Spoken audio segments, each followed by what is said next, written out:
Hello and welcome back to the Oddcast, the show where we explore the strange, the unexplained, and the downright chilling stories that history left behind.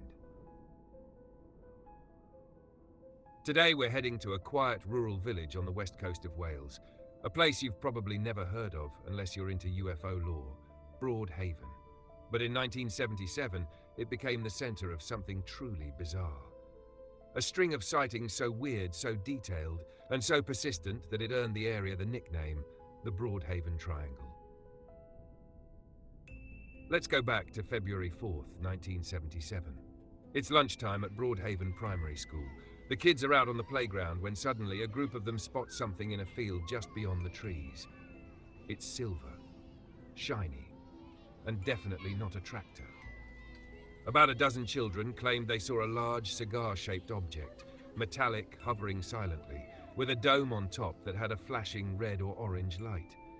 Some of the kids even said they saw a figure step out of the craft. A tall figure in a silvery suit, like something out of Doctor Who. Now, at first, the teachers didn't believe them. I mean, kids can be imaginative, right? But the headmaster, a guy named Ralph Llewellyn, decided to test them. He took each child aside, interviewed them one-on-one, and made them draw what they'd seen, separately. No sharing, no comparing. And that's where it got weird. The drawings? Nearly identical. Same shape, same dome, same red light. Even the silver-suited figure showed up in multiple pictures. The kids weren't messing around. They were scared, serious, and they weren't backing down. Word spread fast. Within days, local papers picked up the story. Then the nationals. Suddenly this sleepy little village was crawling with journalists and TV crews. And it didn't stop there. In the weeks that followed, other people in the area started reporting strange things too. Just down the road at Ripperston Farm, a family, the Coombs, claimed they were being watched. They said they saw a 7-foot-tall humanoid figure in a silver suit, had bizarre electrical failures, and even reported their cattle mysteriously being moved from one field to another overnight. They swore they hadn't touched the gates. Then there was Rose Granville, who ran a small hotel nearby. One night, she said she saw an upside-down saucer in the field behind her house, glowing, spitting flames and hovering silently. And just like the school kids, she claimed 2 tall, faceless beings got out of it. She was so close, she said she could feel heat coming off the craft. Later, she found scorched marks in the grass where it had been. As these stories piled up, the area earned its nickname, the Broadhaven Triangle. A nod to the Bermuda Triangle, but right here in Wales. Eventually, the Ministry of Defence got involved. They did a low-key investigation, quietly interviewed witnesses, checked RAF flight logs, weather conditions, and radar records.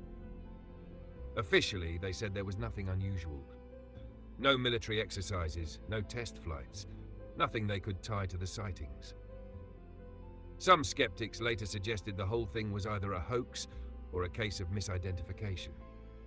There were theories that someone might have been running around in a fireproof suit, maybe from a local refinery or airbase. Others speculated it could have been an early Harrier jump jet, the kind that can hover. But even then, no records backed it up. Still to this day, many of the original witnesses stand by what they saw. David Davies, one of the schoolboys from that first sighting, has spoken about it as an adult. He says it's something burned into his memory. Something he still can't fully explain. And he's not alone. In 2024, the case got the spotlight again when it was featured in a Netflix docuseries called Encounters. Former witnesses were interviewed, and the series dove deep into the evidence and possibilities. It didn't give us solid answers, but it did prove one thing. Decades later, the Broadhaven sightings still raise questions that no one can completely answer. So what really happened in that quiet Welsh village in 1977?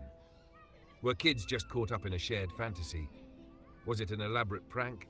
Some kind of classified military test? Or did something not from this planet actually land in that field behind the school? The truth, we may never know. But one thing's for sure, the people of Broadhaven saw something, and it's kept us wondering ever since. Thanks for listening to the Oddcast. If you enjoyed this episode, be sure to follow, leave a review, and tell a fellow mystery lover. Until next time, keep your eyes on the skies and stay curious.